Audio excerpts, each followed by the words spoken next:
Money FM 89.3, the best of the afternoon update.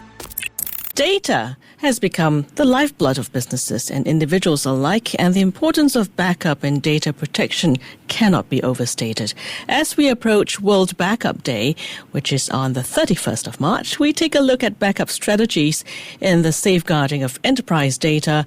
What are the current trends for enterprise data security? What are the latest data protection measures in the industry? Joining us is Arun Kumar, Regional Director at ManageEngine, an industry expert in IT management and cybersecurity. We'll discuss why backup and data protection should be non-negotiable for enterprises and how organizations can build a robust resilience strategy. Arun, welcome to the show. Oh, thank you very much for hosting me. It's a pleasure. It's great to have you here. Now, let's start with the basics. What exactly is data resilience, and why is it so crucial for enterprises today? Right. So if you look at any businesses across the globe today, everybody wants to take a digital-first approach. It could be a healthcare, or it could be education, or it could be banking and finance, or it could be e-commerce, retail. Everybody wants to put their business first online in terms of serving their customers. So what does that mean? Basically, they use a lot of technologies today, like cloud, mobile-first approach. There's a lot of touch points where they collect data, and that data is the source to run their business operations. Look at the analytics, infer insights, and how do you give a great customer experience? How do you stay ahead of competition? And what can you do better to grow your business? So the data becomes the backbone. That's the key and the secret recipe for every enterprise today on how they wanted to stay ahead in terms of their business model. So it's the key essence in terms of how you wanted to structure and run your business model today in a digital-first world. That's being so critical. You also have challenges when it comes to handling the data, right? There are a lot of security risks, data loss, data breach, which can actually impact your business. So having a very resilient business model in terms of handling and storing your data is very critical, and sometimes it could be the make or break for any organization. Yeah, some great points there, Arun. I was just going to ask you, large enterprises today face major challenges, managing various tools with widespread fragmented data. So what are some common mistakes enterprises make when it comes to data backup and protection? So if you look at some of the gaps today, a lot of enterprises has different applications, and they are all operating in silos in terms of collecting the data information across different touch points we spoke, right? For example, if you are on a manufacturing, you have an ERP solution in place, and you also have a CRM to take care of your customer management. You also have something like a customer support software to troubleshoot your customer issues. So having these data in silos could pose a big challenge, because at the end of the day, you have to have a very integrated model. Data should flow seamlessly across different applications. And that's your first basic foundation someone has to look at.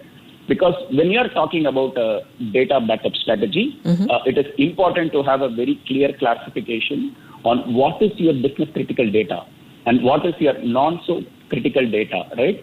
When it comes to backup, your highest priority, extra layer of security, has to come to business critical data. And you don't want to spend tons of money on storing data which is not very essential for you. So that's going to be a first step. And secondly, the common mistake many a times a lot of enterprises fail to understand today is you need to create a lot of awareness, enablement to your workforce. On one side, you can build great workflows. Data has to flow seamlessly to give great customer experience, employee experience, and all of that. Humans by nature has a tendency to make some mistakes, right? At the end of the day, you kind of like store the data on your personal laptop, or you can store it in some file or some folder, which is not you are supposed to do. That break in the chain should not happen. The data has to go as per the process. For that, you need to create a lot of awareness program. So that's one next step. And finally, it's also about building a very good cyber resilience model. Many industries today invest a lot on cybersecurity tools. The logic of cybersecurity tools today is to ensure you proactively mitigate any attacks. But one has to understand, you have to assume that you will always be attacked. That is what cyber resilience talks about. And having a very good cyber resilience means you are on an attack and how quick you are able to recover.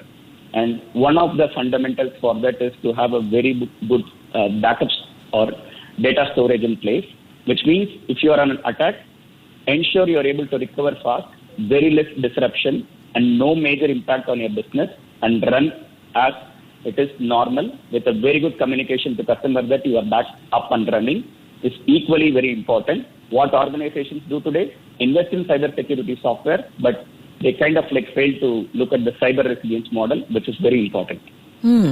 I want to get to cybersecurity in a bit, but coming back to backing up, I think most of the time we read about how enterprises are not testing recovery plans enough. Do you think that's a problem?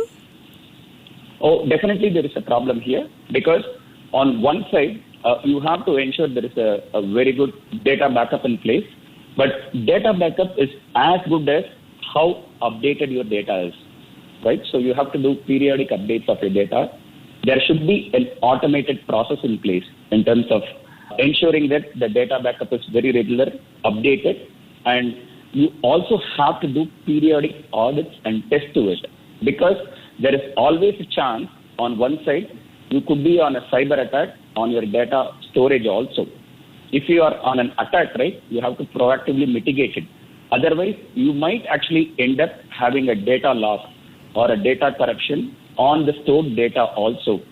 So that is where it becomes very important. You conduct some regular audits, periodic tests, simulate various scenarios, because a data loss or a data corruption can happen in various forms, right? One could be your hardware failure, 2 could be a natural calamity, or 3 could be a human error, or 4 it could be a cyber attack also. So important, you simulate various use cases, scenarios, and look at how fast you are able to recover. If you are not able to simulate all these scenarios and you end up on an attack and you try to recover on the day, we also need to understand there are different parts which is integrated on the back end, and everything should be up and running to make it work. So simulation is definitely one of the best practices someone has to follow to ensure it's not a surprise when you're actually in a real problem. Wow, so much to think about, and this, still having to go on with the operations of the business. Now, you were talking about cyber attacks, and let's talk about ransomware. This is one of the biggest threats today. How can enterprises protect themselves and ensure business continuity? So definitely, ransomware is a major concern, one of the serious cyber attacks which continuously grow across the world today. Some best practices when it comes to ransomware would be to really invest in the right cyber security tools first. So talk about cyber security tools. You have to invest in products which actually adopts the latest trends and technology, correct? So for example, let's take the case of AI today. AI works really well, depends upon who's using it, right? On one good side, you can always use AI for enterprises to drive a lot of automation, capacity management, predictive analysis, and even today, it has gone to a stage where it recommends you what's the right next step to run your business model. But on the other end, you also have to look at if it goes in the hands of scammers, they can do large-scale attacks in volume and very targeted to bring down your business operations. So ransomware is one such example. You can actually entirely automate your ransomware attack in an organization. So one step to look at in terms of how you wanted to defend your infrastructure, organizations have to ensure tools and technology which comes with the latest trends in terms of AI capabilities. Things like there are anti-ransomware modules and then next-gen antivirus modules, which really helps you to proactively identify a malware, and it can quarantine particular devices so that the spread doesn't happen and the impact is very minimal. And there are things like anomaly detection, which basically identifies if something is actually not as per the normal standard process. For example, I work at morning 9 o'clock and I end my work at 6 o'clock, but somebody uses my login at night 12 o'clock. It is not normal. It's an anomaly. So the software has to able to raise the alert in case it finds some kind of anomaly in the normal pattern. So these kind of proactive measures really helps you to mitigate even before a threat happens. So that's one approach. And then the next approach would be, there are certain best practices when it comes to backing up your data, right? So you have to follow certain best practices in terms of having a proper DC in place. Then there is a secondary DR in place. And then you also have to something called as offsite backup, which is not connected anywhere. So your data has multiple copies. In case if you're on an attack, you don't need to really worry, but take up the backup and start your business operations as normal. Yes, indeed. A resilient enterprise is not one that, prevents failure entirely, but it's one that can recover quickly, right, and efficiently as well. Arun, with World Backup Day coming up, what are 3 key actions enterprises should take right now to strengthen their backup and recovery strategy? So one would be, it depends upon each enterprises or an organization, right? They could be a small and medium business or a large enterprise, depending upon whether they are completely on cloud or completely on-prem, defines what would be the right strategy for them. And secondly, there are certain best practices which industry calls for, usually known as a 3-2-1 approach. So you have 3 times of data copies with you, 2 different storage devices, and 1 offsite storage is some of the best practices many companies follow today. This really helps in terms of some best practices. And secondly, we also need to understand every industry, every country, every government comes with a lot of regulations, compliances, and policies. Things like GDPR or DORA or NIS2 or ISO or even Cyber Essentials are some of the policies and frameworks which government plays today. And if enterprises need to really scale across different geographies, do business with different governments across various countries, it's important that they follow these policies, right? So it is not something which is nice to have. This is must to have in this current situation. And what companies need to do is put that as part of their business model, right? So have very good cybersecurity tools in place and also very good backup strategies in place. Because what is very critical aspect of all these policies and frameworks are, how are you processing data? How are you storing data? What kind of information you hold today? And what kind of security protection and data backup policies you have in place are the basic foundation of these frameworks. So having these policies and frameworks as integral part of your business plan, execute that from day one, becomes very critical for businesses to scale at a larger level. Wow, critical advice indeed, Arun. Now, I want to pick up on what you mentioned earlier, the 3-2-1 backup rule, 3 copies of data, 2 different storage types, and 1 offsite. The offsite, are we talking about cloud backup?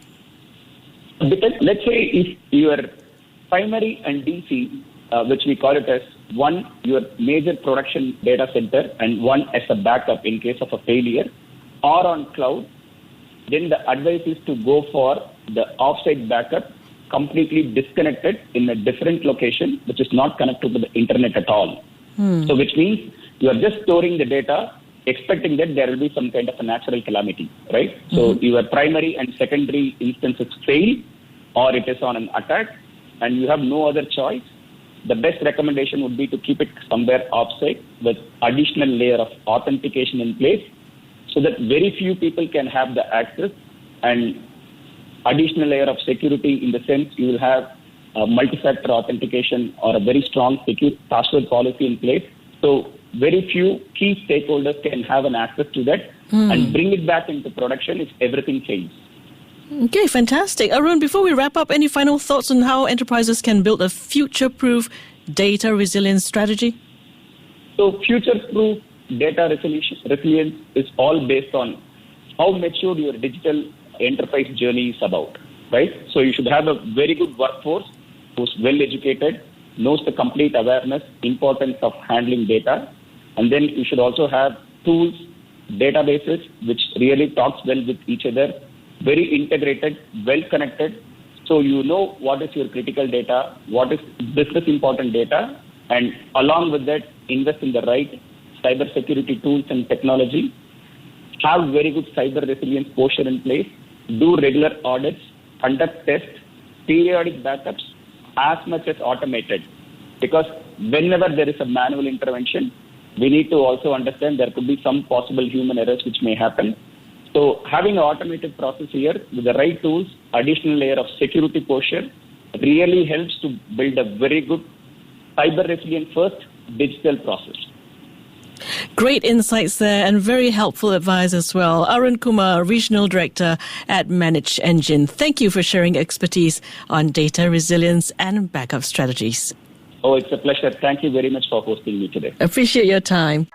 To listen to more great interviews, download our podcasts at audio.sg or download the audio app. That's AWEDIO, audio at the App Store and Google Play.